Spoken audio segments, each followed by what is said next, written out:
Hello, my name is Alexia and today I'm going to walk you through Lab 2, Motion of a Falling Object from Physics 2211. The main purpose of the lab was to record a falling object, in my case a paper ball, and record its time and position in the y direction. Also, two computational models had to be done, one that only took into account the force of gravity, and the second model had to take into account both the force of gravity and the drag force. In this lab, the principle of Newton's second law was used, which states that the acceleration of an object depends on the net force on the object and its mass.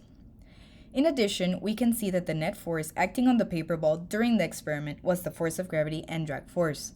As a result, we could see with our data that the most accurate depiction of the position versus time graph with our experimental data was the one of the computational model that included both the force of gravity and the drag force. Here are the initial conditions of the lab.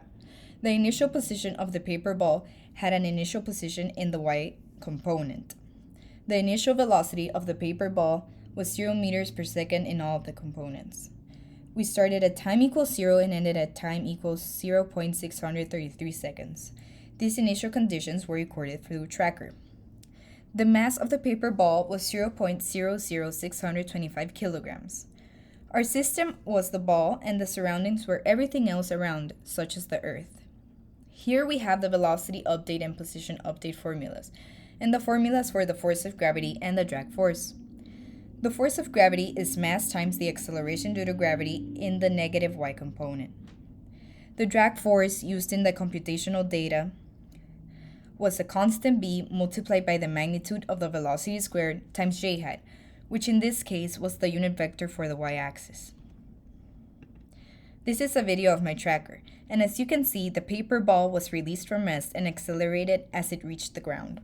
Here at the right, you can see the points being plotted in our position versus time graph, which shows a downward curve with a negative slope. The first computational model that I edited was the one that only accounted for gravity. First, I changed my initial conditions, such as the mass of the paper ball and the initial position, which was obtained from Tracker. Also, the time had to be less than the final time to get the same range of points as we did for our experimental data. For the net force, we chose only to account for the force of gravity, so we only updated the formula to indicate gravity. As you can see, I multiplied the mass times the acceleration due to gravity in the negative y direction and j hat.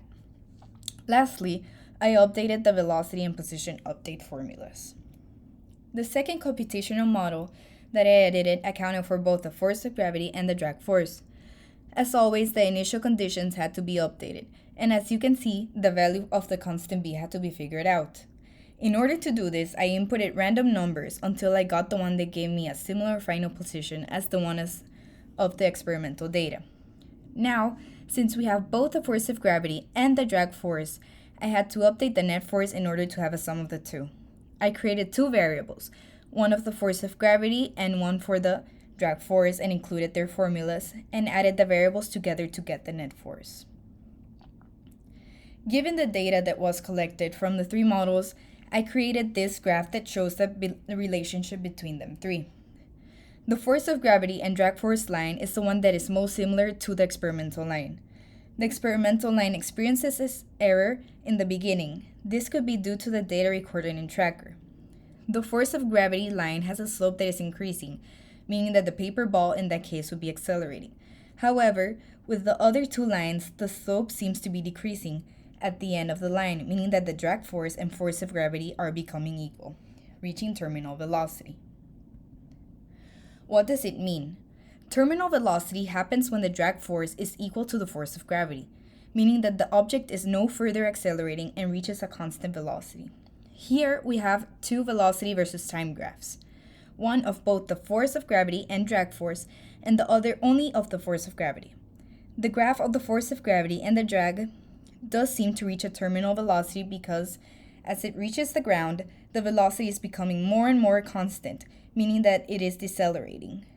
The graph of only gravity does not seem to stop accelerating when reaching the ground, since there is no opposite force acting upon the object. What if?